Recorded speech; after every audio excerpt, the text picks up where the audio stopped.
And let's now go to a bakery in Quezon City which specializes on gourmet ensaimadas. Pia Bonalos is there to tell us how these ensaimadas and their other delicious pastries taste like. Good morning, Pia. Well, everyone is going gaga over the latest flavors when it comes to milk tea, donuts, and ice cream. A fresh graduate has whipped up these flavors and put it in an ensaimada. With me is Judy Ang of Hey Gourmet to tell us more about her products. Good morning, Judy. Good morning. Can you tell me, paano ba nag-umpisa yung business mo na Hey Gourmet? It all started from a thesis.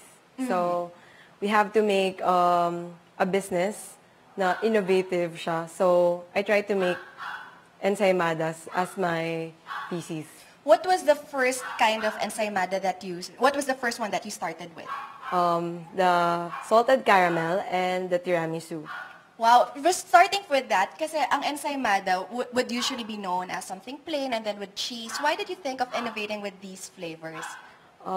Kasi yung mga kids nowadays, di ba hindi na sila mahilig sa like classic with cheese, parang di nila type yun. So, trinay ko mag-innovate para matry nila yung something Filipino. And then with all now, madami ka na masyadong mga flavors and they are all right here in front of us. Can we start with this one? What is this one? What's the flavor of this ensaimada? This one is household favorite. May queso de bola siya. It's like the classic ensaimada, but did you do something new with it? Kasi parang, di ba, if you say classic, parang more traditional kind.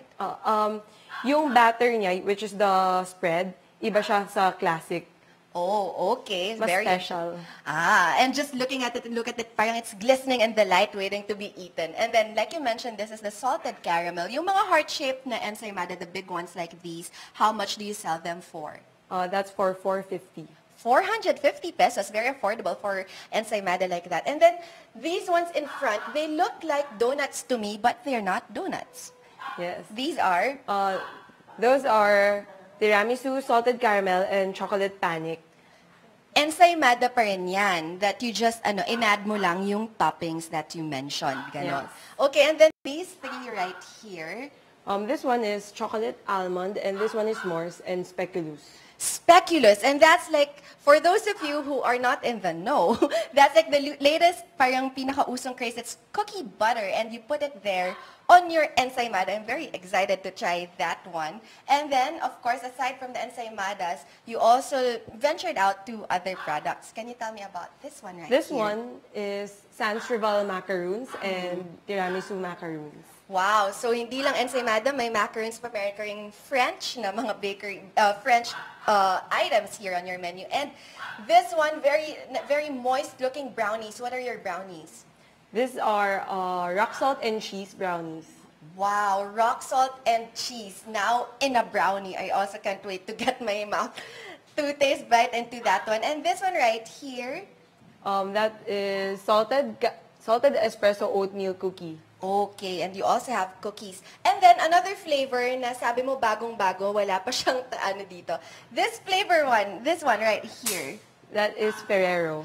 Ferrero, also in your ensaimada. Where do you usually sell your products? Bazaars. I go to bazaars like Mercato, Noel Bazaar, ganon. So now, ngayon, nasa Magnolia, and soon magma-Magnolia din, and Rockwell.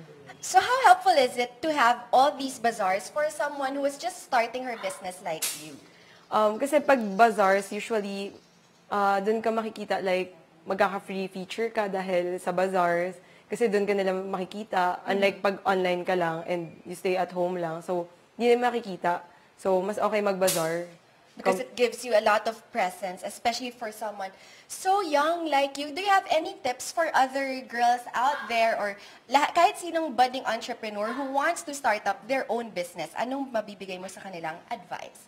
Ang advice, they should think of innovation. So, para kakaiba, para maklik siya sa market.